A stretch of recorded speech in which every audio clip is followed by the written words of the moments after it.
Rivals Season 1 just came out, and apart from all the new things like the Battle Pass, we got a massive balance update. That means a lot of the characters either got a buff or a nerf. And I'm not talking about a buff like the graphics they gave Invisible Woman, because even though that shit distracts me, it's kind of a nerf, because as a lot of people in the shorts comment section have been telling me, they're just gonna be playing with one hand. Lord have mercy, I'm about to bust. No, because I'm just talking about the buffs and nerfs of the abilities of the characters themselves. We got a whole set of patch notes from the Rivals official website, so I'm gonna be going over it and going over all the buffs and nerfs of the characters in the game. And before I start this video, if either Keith or Carter are watching this, can one of you guys please give me a free PC? The graphics on mine just aren't too great, and now that Invisible Woman's in the game, I really need it.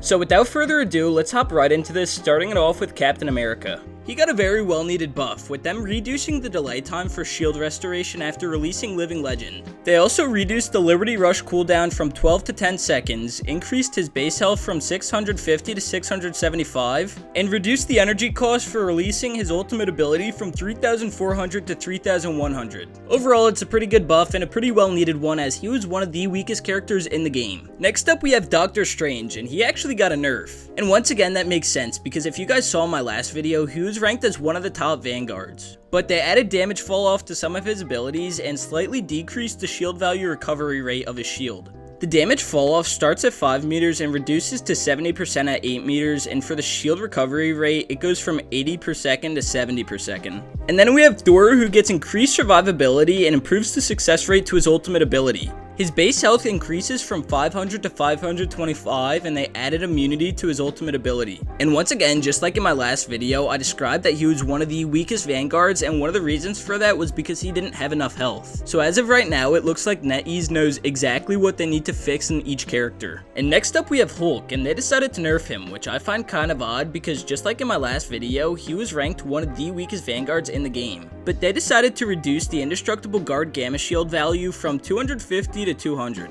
And for our last Vanguard, we have Venom, and it looks like he got a buff because they decided to increase his survivability and the threat of his ultimate ability. Now his ultimate, instead of doing 40 damage, does 50. Alright, so those were the Vanguards, and honestly, the list wasn't too bad. It just seems like Hulk was out of place there. But now is probably a good time to just remind you guys that if you're enjoying the video, make sure to like and subscribe, and also turn on the push notifications to make sure you get notified when I upload another video. But with that said, let's move on to the Duelists. Now there's 18 Duelists in the game, and 14 of them either got a buff or a nerf. So let's start it off with Black Panther, where they decided to decrease his combat survivability.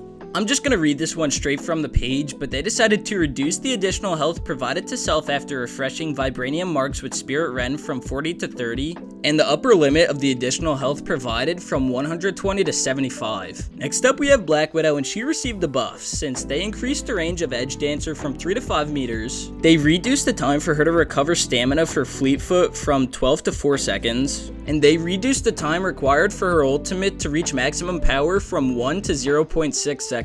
Overall, pretty well needed buff. Next up is Hawkeye, and he obviously received a nerf. They reduced the spread angle of every 2 blast arrows, reduced the triggering distance of Archer's Focus passive from 60 meters to 40 meters, and reduced the max addition damage from 80 to 70. Kinda sucks, but you know, all good things come to an end, so.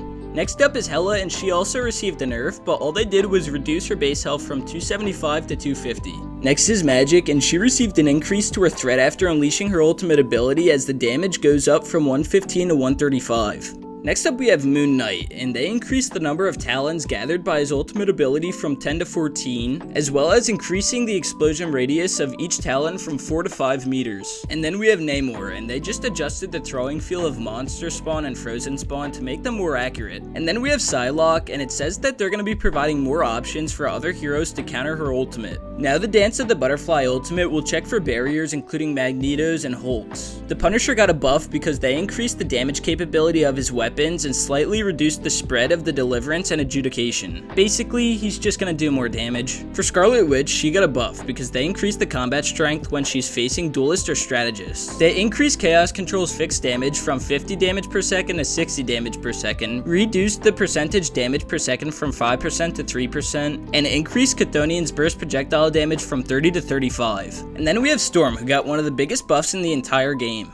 They increased wind blade projectile speed from 100 meters per second to 150 meters per second and left click damage from 50 to 55. They increased bolt rush damage from 70 to 80, and after releasing her ultimate, the bonus health provided to herself increased from 350 to 450. In addition, after the ultimate is finished, the extra health no longer vanishes instantly, but instead diminishes at a rate of 100 per second. Next up we have Squirrel Girl, and it looks like they increased the capabilities of her ultimate ability. They added a new effect to it, but they also reduced the Squirrel Tsunami health from 600 to 300. And then we have Winter Soldier, who's one of 3 to receive both a nerf and a buff. They increased the bonus health provided by Bionic Hook and Tainted Voltage from 30 to 40, as well as increasing the projectile damage from 70 to 50, and they also increased his base health from 250 to 275. However, they did reduce the area damage from 70 to 65, and they reduced the damage decay from 65% at 40 meters to 60%. And the last duelist is Wolverine, and like I said, he received both a nerf and a buff. They increased his base health from 300 to 350, but they reduced the damage reduction ratio provided by Undying Animal from 50% to 40%. So, make of that what you will, but we have one last category to go over, and that's going to be the Strategists. Starting it off with Cloak and Dagger, they received a reduce in Dagger Storm cooldown from 15 seconds to 12 seconds. And they also got an increased number of dashes in their ultimate ability from 3 to 4. And then for the third and final character who's received both a nerf and a buff, we have Jeff the Landshark. But they adjusted his ultimate from a 10-meter sphere to a cylinder, which has a 10-meter radius and a 5-meter high wall.